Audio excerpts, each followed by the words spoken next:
1:15 a.m. The phone rings at Mabel Jack's home. Mabel is the mother of Ronald, and Ronald is the person whose family vanished in thin air. Mabel picks it up. It was her 26 years old son, Ronald. He says, "Mom, he and his wife Doreen got a job." He was excited because, as per the interviews of witnesses in this story, he was in a dire need of job at that point. But Ronald finishes the call in a really cold and disturbing style. He says, "Mom, if I don't come back, come looking for me." Isn't this a cold way of saying bye over the phone, especially to your mother? But at that moment, Mabel did not notice it. Later, she discussed this conversation with police and media, but imagine these were the last words she would ever hear from her fully young son. This is heartbreaking. Years passed, but this incident has more questions than answers. Like, who was the unknown man who offered the jobs? Why did he say, "Come looking for me"? Why did the media not report more heavily on the disappearance of an entire family? Let's begin. Ronald Jack, he was born on 29th of March 1963 and his wife Doreen on 24th of April 1963. Both grew up in one of the most beautiful places on earth, British Columbia, but behind the glassy portrayal of British Columbia, there lies a dark underbelly. It is filled with isolated roads, lonely, disconnected towns and extreme poverty, and most of all, Highway 16, a 719 kilometers between Prince Rupert to Prince George. No phone service, large stretches, one word, isolated.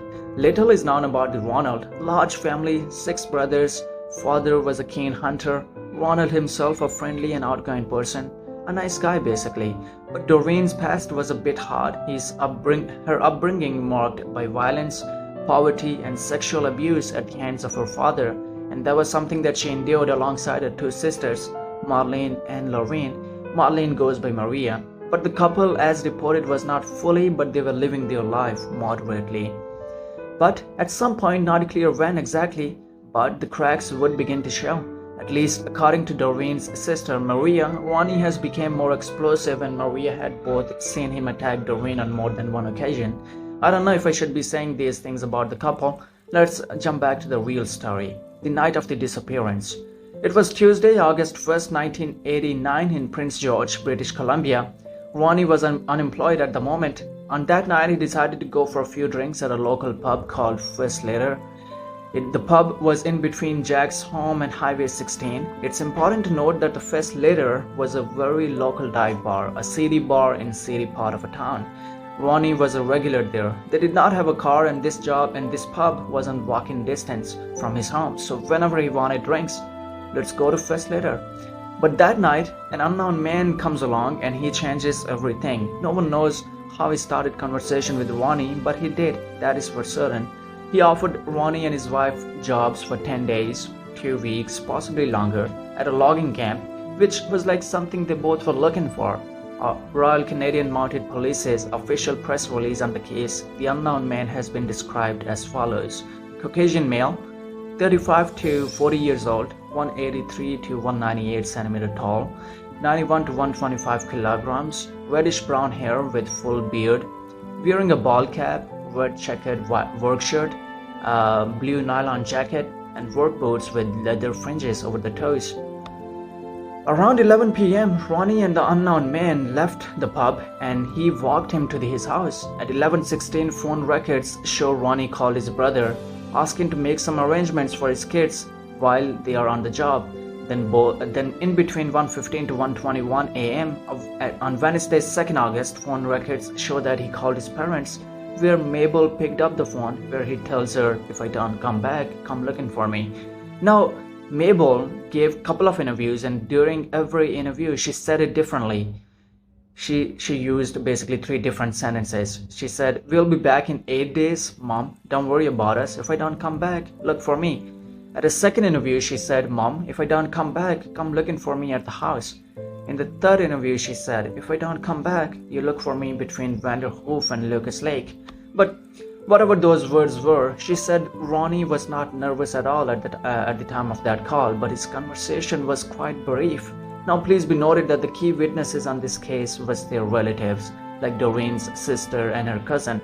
Investigations. After a couple of days of no contact, Mabel reported the family missing on either Thursday 25th or Friday 26th of August, 23 or 24 days after Jack's family had left their home.